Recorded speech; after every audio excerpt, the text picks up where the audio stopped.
right, Brandon, let's move this forward. OBJ to the Chiefs. Is this a pipe dream, or you think this could actually work? Well, Jenna, first you got to look at what makes a player tick, what makes a player great. OBJ is great. There's greatness in OBJ. The last couple years haven't gone the way he wanted to go. But when you think about what those things are, it's he truly believes that he is the best wide receiver, not only in today's game, but in the NFL, period, ever. And for that reason, it can't work because you have Tyreek Hill, who's a gadget guy. He scores on reverses, giving them the ball in the backfield. He's also the #1 wide receiver. He can run every single route on the route tree, inside, outside. He doesn't drop anything. He's the fastest guy on the field. And there is an argument that Tyreek Hill is the best wide receiver in football today. Yeah. And then you also have Travis Kelce. Okay, Nick, you have Travis Kelce, who is second behind DeAndre Hopkins in receiving yards. So for that reason, it just can't work because Odell Beckham Jr. doesn't fit when it comes to him accomplishing his individual goals. Now, can it work as far as them having team success? Yes, but OBJ, what makes him tick and what makes him great is his belief in himself. Okay. All right, just keep it out there. All right. I'll keep hope alive, Jenna. It's got time. It's got time. Moving on. No sleep in Brooklyn last night. Brooklyn Nets hosting and dominating the Warriors. Kevin Durant shining in his Nets debut more than 560 days since suffering that Achilles injury. 22 points in 25 minutes for Kevin Durant. Kyrie balling too. He had a game-high 26. Nets get the win over the Warriors. Here is Kevin Durant after the game.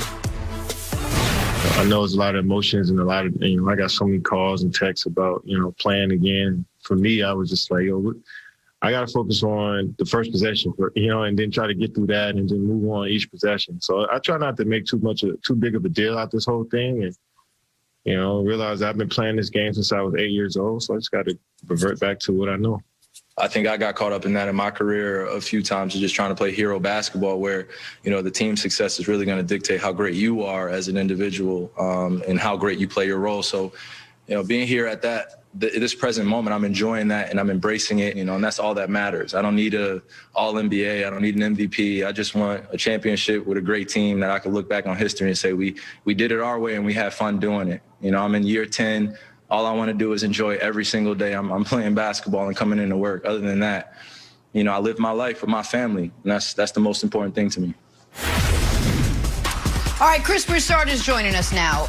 Broussard, I get it. One game does not a season make, but there were a lot of questions about this team gelling, fitting in chemistry-wise. Was the Nets' dominance over the Warriors last night a sign of things to come? Yes, 1,000 times yes. I told you yesterday, Nick, right? Brooklyn is going to be nice. All right? Kevin Durant, that wasn't even the real Kevin Durant last night. As good as he was, that was about 65 to 70% of Kevin Durant. He shot 7 for 16 against a team playing Matador defense. He will get much better as good as he was. And then Kyrie Irving, look, you can make fun of his sage. You can make fun of his quotes. You can make fun of his Instagram quotes or posts. But Kyrie Irving is a bad boy, period. He is unstoppable, and he treated your player pyramid from yesterday like Jake Paul treated Nate Robinson. All right? He should not only move up 1 tier ahead of Ben Simmons, he should move up 2 tiers ahead of Jamal Murray. Show Kyrie some respect. And you were talking yesterday, Nick, their defense is going to be atrocious. They're going to be bottom 5. Where'd that come from? Last year, they were 5th in the league in opponents' field goal percentage defense. They were 9th in the league in defensive efficiency, and they lost no one and added a good defender in Kevin Durant. They're not going to be great defensively, but they're going to be solid enough not to take away from their great offense. They're the best team in the East. I like Milwaukee. Milwaukee will give them some trouble, but they're the best team in the East. Oh, my gosh. Talk about overreaction to Wednesday. All right, listen. I would have said the same thing yesterday. I was ready to be – listen, I'm going to be super positive. Because listen, the story is Durant. And we haven't seen Kevin Durant play basketball in nearly 600 days, and he stepped back on the court like he never left. And the NBA is better with Kevin Durant out there. He is one of the 15 greatest players in the history of the sport. He is the second best player alive when he's healthy, and we haven't seen him healthy in a year and a half. So it is thrilling as a Hoops fan to see him. And because I'm trying to be positive, I'm also going to be positive about Kyrie. Let me cleanse the auras again. This is burning. I don't know if people can see the smoke. I'll keep it right here. Kyrie was in his bag the whole game, particularly, well, really the first half when the game was in doubt. And he was showing you why he is arguably the best ball handler in league history and has an array of moves, whether it be at the basket, getting to the rim, or just his ability to pull up, that is almost unparalleled in this league. All of that is great, which is why the Nets are going to be able to overcome what is going to be a bottom 5 defense. And again, one game against the Warriors, and the Warriors are a whole nother story, does not a season make. I really feel bad for Broussard because last year he got kicked around because of the Clippers take, and now he's going to do it to himself again with the Nets, who aren't going to make the conference finals. But it is great to see KD back. A couple tiers. Can he play more than one game? Can we do that? Can he play more than one game against Eric Pascal and Kelly Oubre? Yeah, I mean, can he? Nick, Brandon, this is your pick to win the title, I think, so I know you're happy about it. Nick, if you're going to sage, you got to sage right, baby. If you're going to do it, make sure you do it right, Nick. Look at that. Okay? Kyrie. Hey, Chris is right. You need to move Kyrie up right now. Did you not see that, man? Come on, you got to think about the swivot around these two guys the last 2 years trying to get back to basketball. They looked amazing. Yes, this is my team that I picked to dethrone the King and the Lakers. Look at this guy's handles. Look how savvy he is. And then oh so sweet when you look at KD.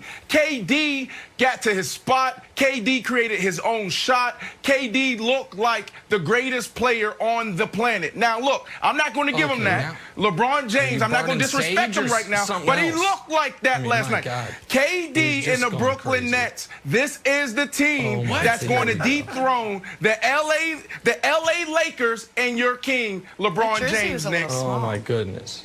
Oh, my goodness. Yeah, let's go. This is Z's. This is my son's jersey. Okay, good. I was just going to say, but, you know, it's not for me to say that looked really small. So let's talk about who they beat last night, the Golden State Warriors. Steph struggled. He did. 2 of 10 from deep, finished with 20 points, 10 assists. Dub certainly didn't look like a championship threat. Nick, you kind of called this being the case for the Warriors this season. What'd you make of last night? Yeah, listen, I didn't call it, to be fair. I said I was nervous about it. And Wilds, I know we're going to talk about this much more later, but this can't be what the Warriors are, and it's going to be hard to make the case, oh, he just doesn't have enough help. I mean, I don't know if you saw, but I think a guy that Broussard thought I should have had on the pyramid, the greatest third option in league history, Andrew Wiggins, he was out there. Now, he was doing typical Andrew Wiggins things, 4 for 16, didn't contribute to winning basketball, but what I'm not sure if last night was more about the Nets or more about the Warriors being in massive, massive trouble.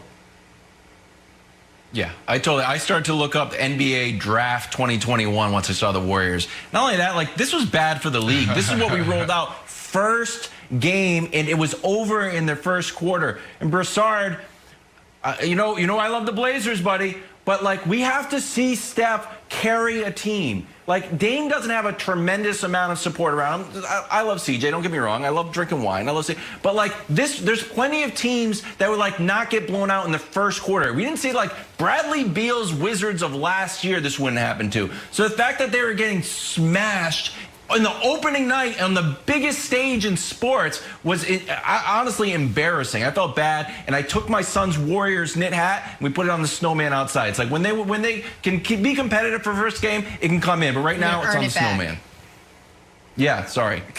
First, Knicks dissing Kyrie Irving, and now you're disrespecting C.J. McCollum and Yusuf Nurkic. That was an accident. They got more talent in Portland than Golden State has around Steph. Look, we'll get to this later, but Steph's not going to carry them to the playoffs. They're not making the playoffs, but it's not going to drop him in Knicks rankings. And it should.